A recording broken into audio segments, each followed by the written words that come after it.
portals. And yesterday, if you missed Agenda on TV3, you might have missed one of the feisty. It was a very interesting program. But Chachu Chikata is one of the household names when it comes to the legal profession here in the country. He says that be careful what you wish for on calls for a declaration of a state of emergency over Galamsey. That's the big banner story on 3news.com. If you go on there. See, I don't want to sound like a broken record, right? And this is not for Mr. Chachu Chikata. This is for, I suppose, members of the NDC who called for it at the time, last year and sort of maybe even before that, calling for a state of emergency. I know we're moving forward in the fight against Galamsey, but some of this reasoning wasn't put forth in that bid to get the president at the time to call for a state of emergency. Now we're saying, well, not all the tools in the toolbox have been explored, and that declaring a state of emergency has dire consequences, and that we've got to be measured in what we're asking for. Were those sentiments present at the time when a state of emergency was being called for? The reason is that they didn't have the full understanding of matters in relation to the state. I'm not defending anybody. I'm just trying to play the devil's advocate, actually. We did it all just political expediency. But now that you are seated under you're the one in charge, you realize that, a state of emergency might be a bit too over exaggerated. A bit too radical for the times. Let me bid time and see what I can do, possibly. Because, one thing we can attest to the fact is that, when you're in opposition, there's a lot you say to ensure that you win power. Oh, of course. You want to woo the electorate. Absolutely. But once you get into power, best believe some of us will continuously ask you. We're going to hold you to everything that you said, the standards.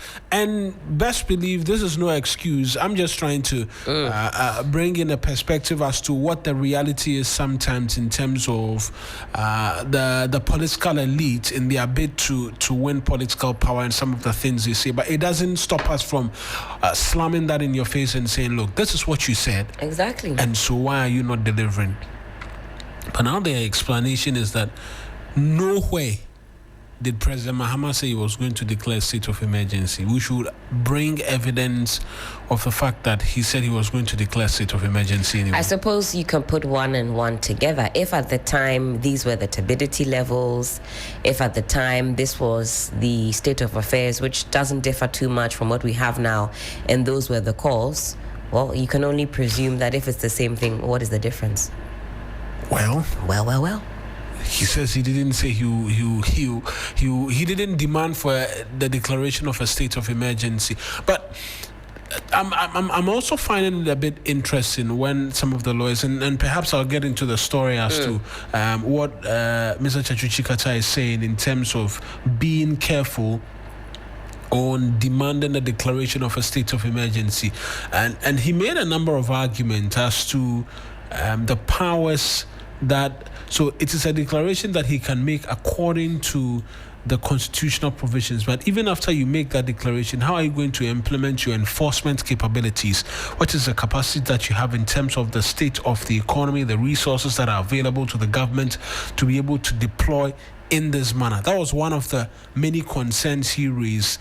And then there was another concern. I'll try and I'll have us listening to exactly what it is that he said on the declaration of a state of emergency. But he sort of suggested, amongst many other things as well, that be careful of what you're asking for, because the powers you would have been granting to the president, because he can do things that rights could be suspended in certain cases and there could be excesses. And so be careful of what it is exactly that you're asking for, because it is not a problem of not having enough legislation to actually deal with it. Right. But there are individuals who are vested interest in what is happening, and that is impeding the fight against Galamsey.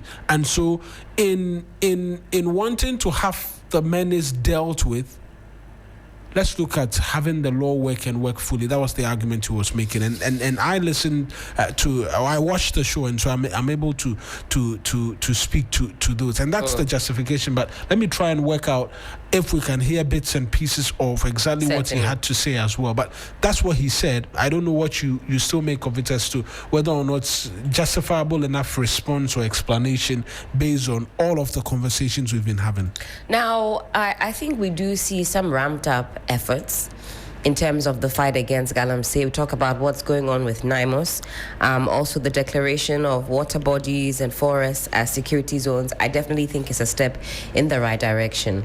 And even the communique on the part of government is reassuring. I made that analogy to Dr. Aye, spokesperson at the presidency, that it's almost like having a new girlfriend, and you've got to reassure her that you won't do the same things an ex-boyfriend did. And so government actors, government officials, government spokespersons can never get fatigued, or should never be fatigued or from constantly reassuring the Ghanaian populace that they're going to do things differently, because we are currently operating from a certain place where we've seen promise after promise not being fulfilled. And so I do see that effort. I don't see that fatigue as yet. Every time, government communicators have had an opportunity to address the populace, they've reiterated what they are going to do, what they are doing, and that commitment. And I think that in of itself is also a step in the right direction. I don't hear too many excuses apart from this issue of a declaration of a state of emergency. I think the measures that have been put forth could certainly make a difference, and we are all involved in this fight against galamsey. Absolutely. Let me see if we can take brief listening to what exactly Chachu Chikata had to say on the conversation about a declaration of a state of emergency. I think that is looking at it too narrowly from the perspective of just enforcement action, because something of this nature can't be dealt with by just deploying troops or by just, and that's why in my mind, if you just started, it would be the easiest thing for the president to say, I'm declaring a state of emergency because of galamsey. That's a proclamation he can make under the constitutional and the statutory provisions. But even after you make that declaration, how are you going to implement your enforcement capabilities, and what is the capacity that you have, both in terms of even the state of the economy that we have, the resources that are available to the government to be able to deploy in that manner. But I think there's an even more severe problem that we should deal with. You see, declaring a state of emergency, and you will notice that in the Constitution, emergency powers are dealt with in the chapter that has to do with human rights. When you declare a state of emergency, it actually gives the power to the president to do things which in the normal course he would not have the ability to do. So I think that people should be very careful in some of these demands about a state of emergency and so on. Because you ask yourself, do you really want the executive, the president, to have unusual powers that he can use, in respect of a state of emergency? In my view, honestly, I can't see a real justification for just making a declaration of a state of emergency and assuming that through that you will have satisfied people that you're giving urgent consideration to galamsey. So let me read that a bit of the Emergency Powers Act 1994, Act 472. And when you look... So that's Chachu Chikata speaking to whether or not a declaration of a state of emergency is the right way to go. He says he's not sure people want to give the executive the powers a state of emergency hands over to the president in an instance like that. Hence, he thinks that doesn't add the urgency and it would just be to appease people and to suggest that we're doing what we can to fight Galamsey, and so there's a bit of urgency in it. We've declared a state of emergency amongst many other things. I'm trying to marry it with the position yesterday Beatrice and Anfield shared with us, where they said they don't want to be measured by efforts, they want to be measured by results. That's as right. well. And so I'm wondering if all across board that's the thinking process, that a declaration of a state of emergency, yes, it will take the box in terms of efforts, but what does it do in terms of results? It's another conversation that possibly it will open up. And I'm sure when the CSOs come today as well, it's one of the many things we'll ask them. Okay, and they have that meeting with the president on Friday. On Friday. Okay, tomorrow's Thursday. On Friday, I will be so keen to you want to be a part of that meeting? I would love to hear it, because the CSOs have been super unhappy as far as the fight against Galamsey is concerned.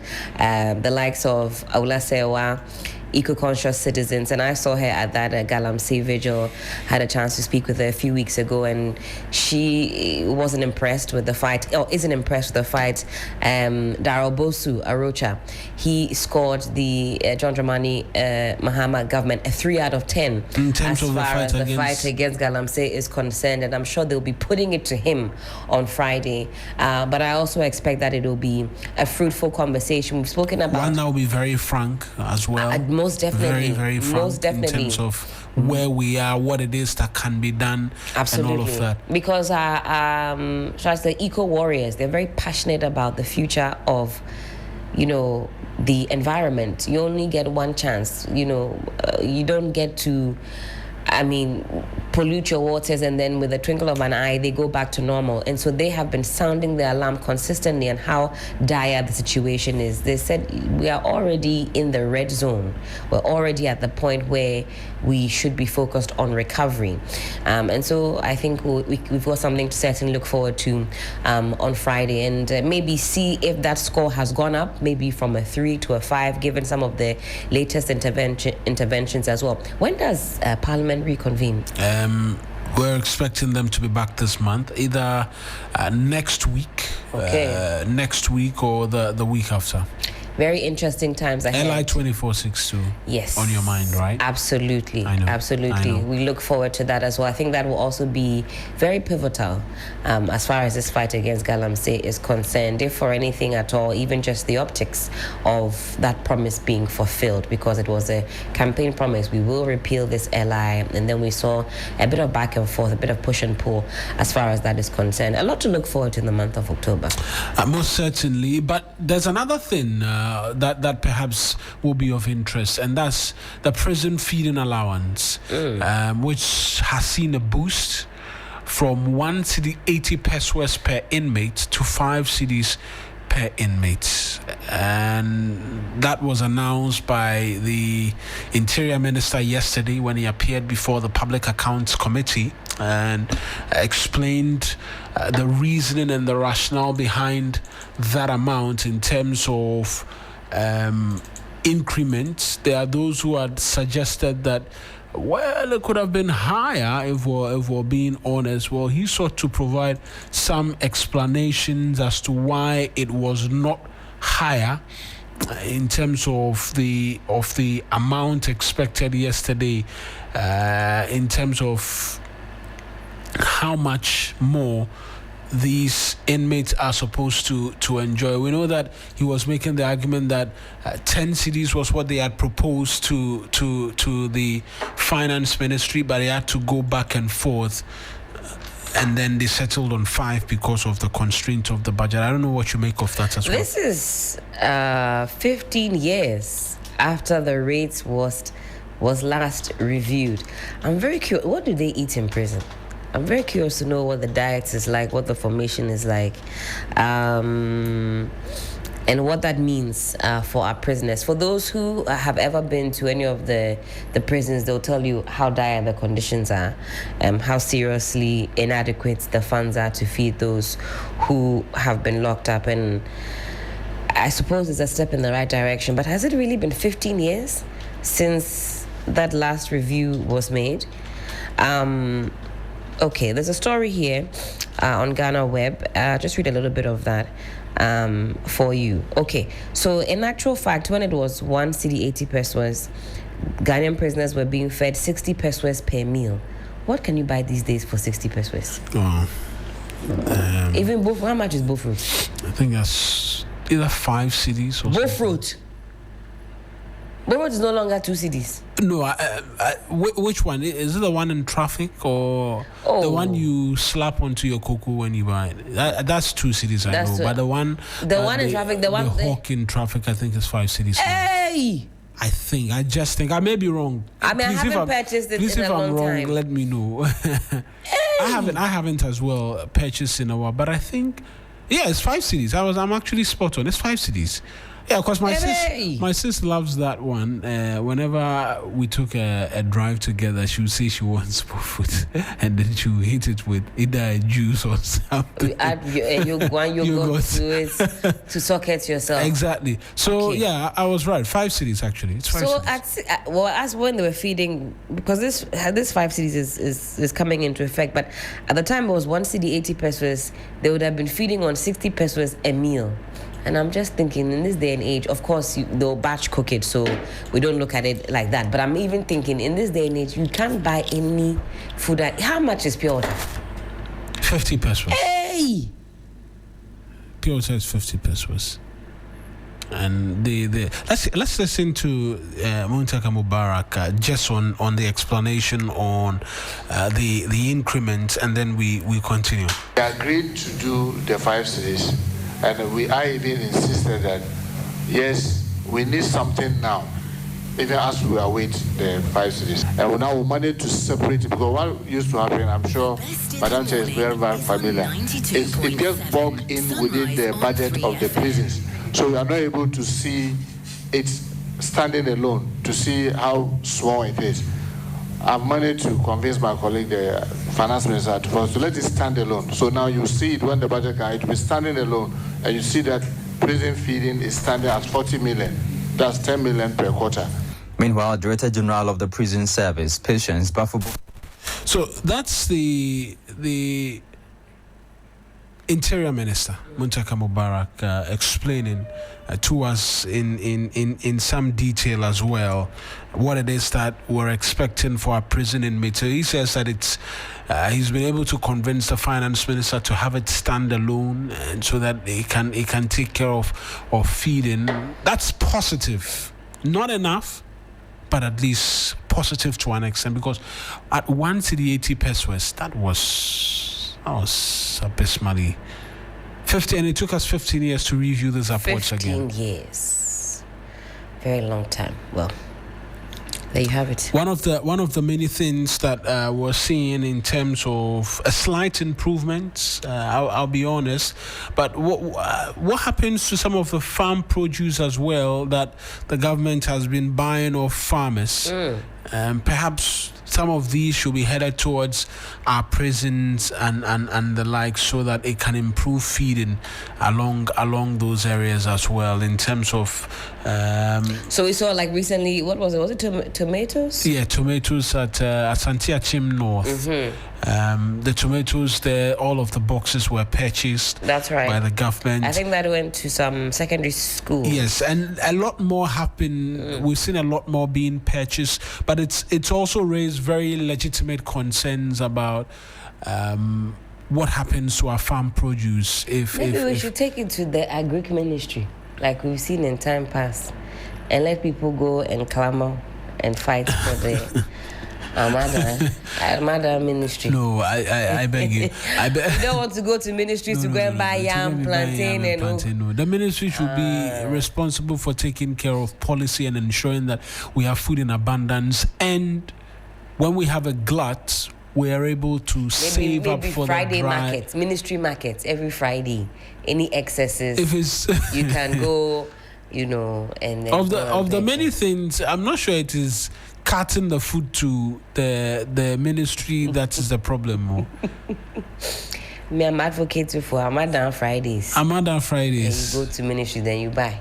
We beg you. You might get a bit of yam, maybe some tomatoes, maybe some onions over there. Maybe Wednesday, Friday, ministry markets. Think about it. We'll give it a thought. Because the minister also says that food is cheaper now in terms of the policy interventions have come through so far. Which interventions have made this food cheaper? We'll have to get into the details. But he says food is a lot cheaper now as well in terms of what it is that he knows and the data and numbers before him. Food is a lot cheaper now. But you have a lot more.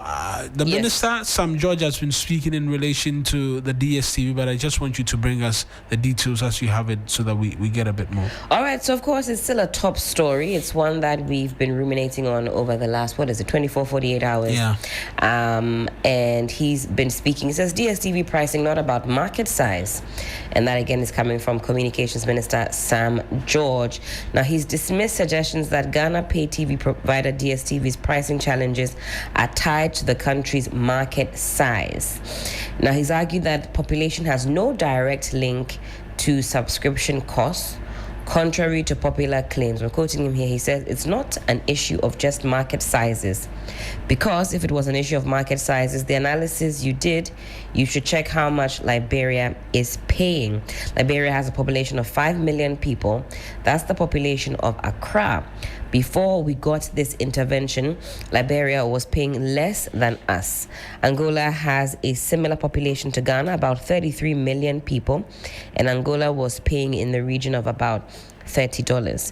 The minister's comments come on the back of a breakthrough in negotiations between government and MultiChoice Africa, providers of the service. Ghanaian DSTV subscribers are set to enjoy more value for their money starting today, October 1, following new arrangements agreed after an engagement with the pay TV provider. MultiChoice Africa has committed to rolling out an unprecedented increase value offer only in Ghana, giving subscribers between 33% to 50% more value depending on their package. This new arrangement means Ghanaians will get more services for less, Mr. George said at a press briefing in Accra on September 29. That was on Monday, I believe. It's a commitment by MultiChoice to respond to the concerns of subscribers in Ghana, and the offer is unmatched anywhere else in Africa. I think opinions are still somewhat divided on whether or not this is truly a good deal, and everybody's sort of waiting on tenterhooks for MultiChoice to issue announce. a release by themselves. They were at the ministry, and the minister said, let me allow them. Do you agree to this value offering? And I think I heard the lady or the gentleman say yes, we will. But people are still looking forward to a release before they trust. Oh yes, because we've seen at least one or two U-turns during these negotiations. True. Sometimes the marriage counseling is going well. The lady say I do, but on D-Day, then I don't. It's a possibility, but I think so far we can trust that negotiations have gone on well. And I think there have been some further clarifications on these packages, but I think a formal release from MultiChoice. What further clarifications have come? Because I was asking yesterday whether or not, so if you were on the highest package, is it simply the case that you would go a step lower? Is that what it is? You would go to whatever package comes before yours, that would give you a discount and you would still get the package that you had before? Is that the thinking? You can downgrade. And if you downgrade, do you still get that special bouquet of what you already had? Meaning that at the highest level, you would get extra channels, maybe if you wish for that. But if you think, okay, I was on the highest level of this package and I don't want that. So the highest level, let me just check again, because I think I have the full details as to what the highest level person or individual or group, that bouquet, how much they are expected to be paying. They are paying currently 865 cedis, right? That's the highest. That's premium bouquet. Okay. If you were to downgrade to Compact Plus, you get all the channels you were getting on the premium. Yes. Okay. That makes sense. That's why we asked the question then, really, what is the incentive to continue to stay on premium? Unless That you wanted incentive to go was the to, raffle and you go and enter a watch. raffle and go and watch an EPL game or a La Liga game or something. Or for the premium for the 856, is there some apart from the being entered in the raffle? Is there some extra goodies to stay on there? Will they add anything extra to it? That'll Automatic be it. entry into a competition for a chance to win a fully paid trip to watch selected EPL matches, subject to terms and conditions to be communicated. That part's safe. That part alone means it means downgrade.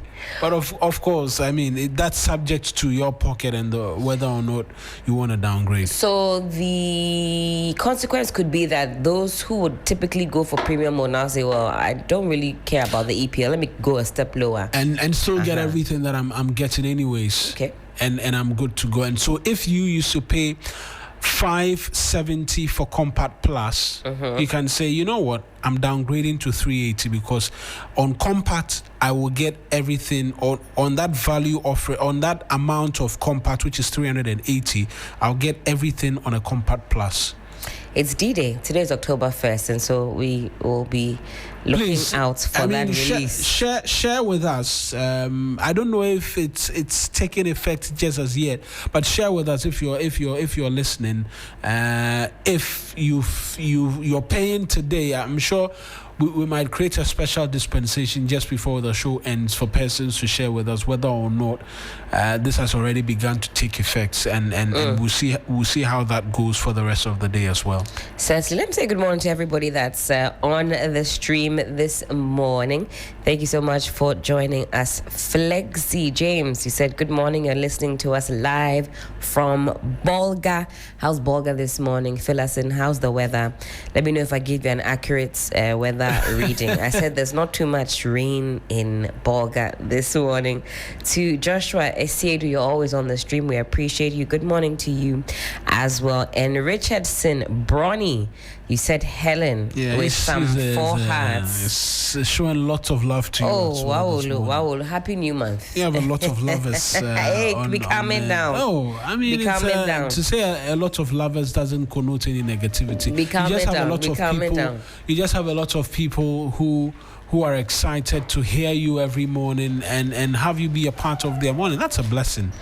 And the Daily Guide is here. It's also a blessing to us. We also have the Ghanaian Times, equally a blessing. We can get into what the front pages have in store for you and I. The Ghanaian Times this morning. Shout out to all the lovers. Happy New Month. President holds crunch. This one, they're Happy New Month to the lovers. You see how the agenda you have quickly. Don't talk much. President holds crunch meeting with CSOs over illegal mining menace on Friday, and that's one to certainly watch. We've been talking about that this morning, and so we'll be looking forward to all of the sound bites and also some of the suggestions that our eco warriors put forth to the President of the Republic. Water Aid Ghana launches 18.9 million Ghana cedi wash projects in the Upper East region. Full details captured on page 24. German government to help Ghana strengthen regional security. Ghana's water resources declined from 1,900 cubic meters per person in 2016 to 1,500 now. That's also captured on page 12. FERSOG. I'm not sure who that stands for. FERSOG. Let's get into that quickly. I want to find out who exactly they are. That group is. Because they are calling for a regulatory framework to guide surrogacy practice. I didn't realize that was gaining momentum in our part of the world. Okay, so it's the Fertility Society of Ghana, FERSOG, FERSOG, and they are reiterating calls for a national regulatory framework to guide surrogacy practice in the country, warning that an absence of law leaves room for ethical abuses and unregulated activities by charlatans. You know, now in other parts of the world, in other jurisdictions, it's become a fertility option for those that are unable to carry their own. So you've got the egg being fertilized in the lab, and you just need a carrier. So if the mother can't carry it, a surrogate will carry it. And I suppose, it's gaining some momentum here on national soil. So That's been in and around. I mean, the it happens here in the country. There's no regulation. If I recall off the top of my head, Samani had done a story in that regard one time. I think he managed to speak to a surrogate, someone who had to mother the child for somebody. I recall. How much was it even? Was it a 50,000 cedis? Like I think a person was paid 50,000 cedis, and then they take care of you throughout in terms of the period of the pregnancy and all of that. But afterwards, that's it. No ties with the kid.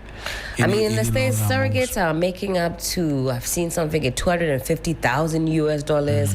It's big business indeed. It's big, and that's why people are asking. The conversation about legislation is coming up again, so that it can regulate the space and ensure that persons are not taken advantage of. Because the suggestion was that sometimes these persons are not given such a great deal, and afterwards they're just thrown away just like that, amongst many other things. And so there's a legitimate call for a bit of policy to regulate all of that, and I think that's in the right direction. Absolutely. All right, that's it for the Ghanaian Times. All right, so Ghana's favorite newspaper, as Six likes to call it, the Daily Guide, they lead with EOCO seizes. Actually, that's their own tagline, Ghana's favorite newspaper.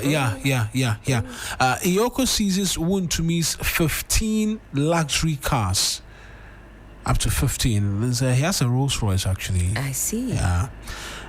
There's a picture of him with one of the seized vehicles. It's a white Rolls Royce. And that's been seized by EOCO. Let's see this. Is this on the front page? Yeah, that's on the front page. So you see it. Oh, nice. You see it there. That's a picture of him. And then I think it's the cameras for those of us who are watching. That's Wontumi with the white Rolls Royce. Beautiful. That's him there. I see. I think he was interviewed by one of our online bloggers and that's a picture that's available there. I'll get into the details because I want to know. Because he's under investigations there as well. That's right. And so, fuel station owner cries foul over Total Energy standoff. Claims of NLA 3 billion cedis giveaway false. Chamber of Indigenous Businesses. The other one saying this. Justice Kulendi Jakpa dragged to CID. Boache Jaku declares NPP chairmanship bid. And Daily Guide resumes publication on Saturdays. And so, the story on EOCO season Wontumi's 15 luxury cars is on page 3. It's by Prince Fifi York. Says the Economic and Organized Crime Office has impounded close to 15 luxury vehicles belonging to the Ashanti Regional Chairman bedded in Chibuisiako. Wontumi himself disclosed the development during an interview on Adom FM's Jason Sem, where he confirmed that the cars included high-end brands such as a Bentley and a Rolls Royce. At the moment, EOCO has taken close to 15 of my cars, but I've decided not to speak. The vehicles are in EOCO's custody. I bought them from Bright Selby at Asylum down near the NPP office. I know that.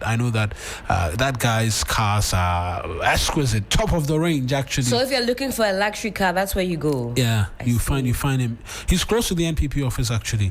So he says he bought them from Bright Selby at Asylum. Why did you add that part? It's actually in the story. Oh, okay, sure. It's actually in the story. Okay. Yeah, so let me just be emphatic. The vehicle, I bought them from Bright Selby at Asylum down near the NPP office. Oh, okay. That's the story. I thought maybe you've gone to inquire about a car or two yourself, so you were giving us the. Oh, you may never know. Someone is wanting to cop Happy one New for Month. me. In that regard. So he says he registered them, paid the duties, and did everything. My Bentley, my Rolls Royce, and others are all there. Wontumi said the impoundment follows earlier reports that the Microfinance and Small Loan Center Mastock had retrieved 3 vehicles alleged to be government property from his residence, and so his troubles are not ending. Yesterday we asked a question about what is happening to Pest, because his name has come up a lot of times. That's right. About allegations of illegal mining, and we were told that when the courts resume this month, and the expectation is that the court will resume next week. Processes or charges will be filed formally against him and some other individuals who have been named to have taken part in destroying lands, forests. This is all Akonta mining. Yes. Okay. And so it doesn't look like the dark days are over just as yet for him, but we'll wait to see what really the intent is from the state going forward. Now, this story is captured on page 3 of the Ghanaian Times. It's one that's on our agenda or on our radar this morning.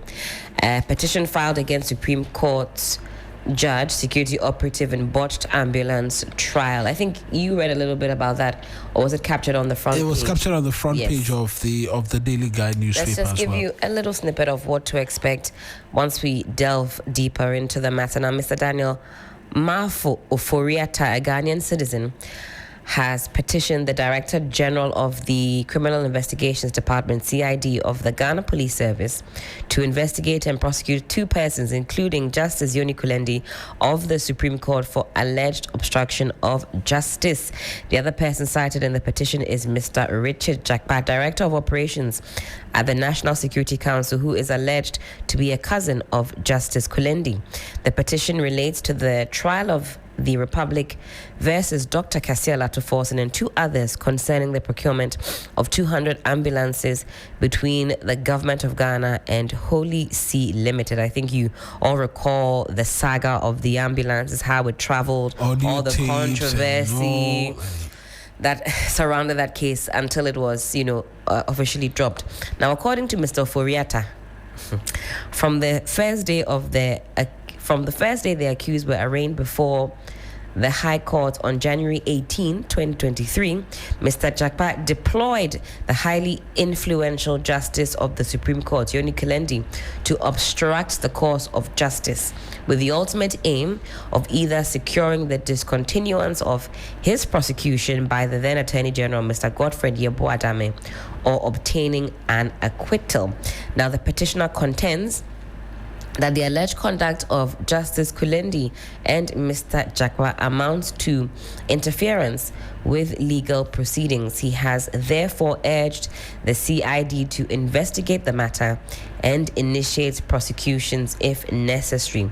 I respectfully request you to conduct an investigation into the conduct of Justice Yoni Kulendi and his cousin Richard Jakpa to unravel all acts of criminality disclosed by their conduct and take such prosecutorial action as is consistent with the law, Mr. Oforiata stated. He added that he was prepared to assist investigators with relevant documents, exhibits, and records of proceedings in the Republic versus Kasiel Atuforsen and 2 others trials. So that's the basis of this petition.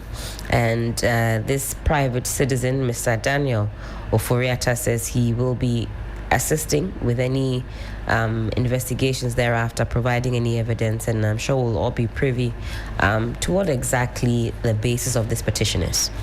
Back on the front page of the Daily Guide, Boakye Jaku has also declared his intent to get into the race for the chairmanship position of the NPP. He's a former Minister of Energy. He has declared his intention to contest the position of National Chairman of the opposition New Patriotic Party when nominations open. In a statement issued yesterday, Mr. Jaku described his decision as a call to duty, emphasizing that it came after broad consultation with his family, close associates, and grassroots members of the party. I had consultations. There's a quote from him. According to him, these considerations had convinced him that it was his responsibility to step forward and lead the party at the national level. And so a lot more persons are throwing in the hat in terms of wanting to lead the NPP in some capacity or form. And I mean, it's interesting to see. I just want to wrap up on this story on page 6, where the Asante-Hene and the Vice President held closed-door talks in Kumasi. The Otumfuo was in the Ashanti Regional Capital to inspect a number of ongoing, or the Vice President rather, was in the Ashanti region to inspect a number of projects. After completing a tour of the site, she proceeded to Minshia, where she met the Asante Hene for private discussions. Although the details of the meeting remains undisclosed, palace sources suggest that the talks likely centered on stalled development projects in Kumasi and other parts of the Ashanti region. The Asante Hene, who has consistently championed the cause of development since ascending to the golden stool in 1999, is known to be deeply interested in ensuring that the region receives the necessary government attention. Certainly, I know we've got a break coming up, but just before that, some good news, fellow Ghanaians. Cedi depreciation pace eases. Now, the pace of the Ghana cedi depreciation eased over the past 2 weeks, with both interbank and retail markets recording modest dips. Now, in the interbank market, the US dollar cedi pair closed the fortnight at some 12 cedis 40 pesos from 12 cedis 15 pesos, marking a 2.02% dip compared to 6.17% recorded 2 weeks earlier. Now, in the retail market, the cedi remained range-bound between some 13 cedis 40 pesos and 13 cedis 50 pesos against the US dollar, posting a 0.74% decline, and that is down from 6.72%.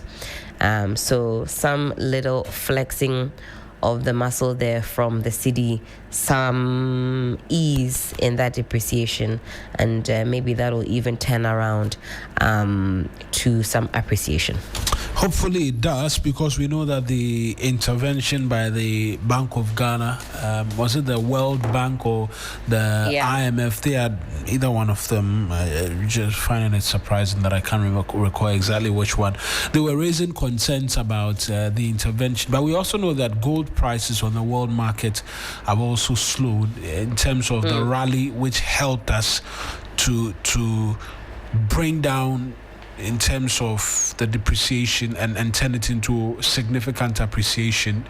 That has slowed down as well, and so we can understand the justification. But the BOG governor says, watch out. We should watch out for what? That they have everything under control, and the city will not depreciate in like the levels we've seen in the past. We're not going to see that happen under his watch. And so as and when he believes there's a need, there'll be intervention somewhat, even while the economists speak to the fact that outside of the BOG's intervention, our fundamentals need to be worked on, so that every time we will not be looking out for forex exchange coming in, and then that's right, foreign exchange coming in to be able to show up the city. But Helen, thank you very much helping us do the review as well this morning. We'll go for a quick break, and then when we return, we get into having you as well share your thoughts and opinions with us this morning. This is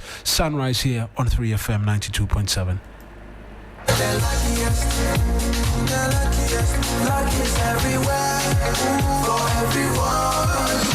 This year is going to be sweet. I don't just feel it, I know it, because the Luckiest Season 3 is back. And I'm about to show you how to grab your golden ticket. Just dial *712# and follow the prompts to purchase your ticket. Or go to theluckiestafrica.com, hit community tickets, and pick your lucky number. Or let the system do its magic. Choose how much you want to spend from 1 to 5,000 Ghana cedis. You can even buy a ticket for someone else. Be someone's hero. Payment? Easy. Mobile money in Ghana or card if you're international. One ticket can turn 1 CD into 500 times more. That's maths we love. Or your community could win 10 times more. So let's get lucky together, because luck is everywhere. Play responsibly. Not for persons under 18 years. This promotion is regulated by the NLA on the Caritas platform. The best in the morning is on 92.7. Sunrise on 3FM. Sunrise on 3FM. The best in the morning. 7:28 here on 3FM 92.7. It's time time for us to hear your voice this morning. Hello, good morning. Good morning, Mawana Beta. Yes, sir. Good morning. Trust that you're well. I'm doing good by His grace. Fantastic. Let's hear from you just briefly, your name as well. Thank you very much. My name is Ima. Ima? Calling from Amomole. Ima Amomole, let's hear you. Yes. There is a saying that a half loaf of bread